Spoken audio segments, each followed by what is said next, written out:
Hello viewers, যারা class 8-এ পড়ছো তাদের সেকেন্ড ইউনিট টেস্ট পরীক্ষার জন্য আজকে দেখে নাও ভূগোলের একটা বড় প্রশ্ন সাজেশন। হ্যাঁ, তোমরা অনেকে আমি জিজ্ঞাসা করেছিলে ম্যাম বড় প্রশ্ন কী কী করবে।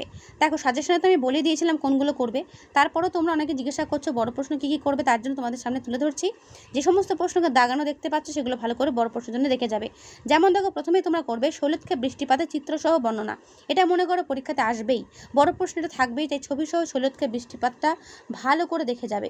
এছাড়া কি রয়েছে, কানাডীয় শিল্ড অঞ্চল, কাষ্ঠ কাগজ শিল্প উন্নত কেন ইম্পর্টেন্ট, পৃথিবীর ফুসফুস কোন অঞ্চলকে বলে, ফুসফুস ওই অঞ্চল, জলবায়ু স্বাভাবিক উদ্ভিদের বৈশিষ্ট্য লেখো, নিয়ত বায়ু কয় প্রকার ও কী কী, যে কোনো একটি নিয়ত বায়ু প্রবাহের বিবরণ দাও। ঠিক আছে, কোন মেঘের অপর নাম বাম্পি ক্লাউড, এগুলো সব শর্ট কোয়েশ্চেনের জন্য ইম্পর্টেন্ট, আমি তোমাদের সাজেশনের ভিডিওতে দিয়ে রেখেছি সব, এগুলো ভালো করে দেখবে।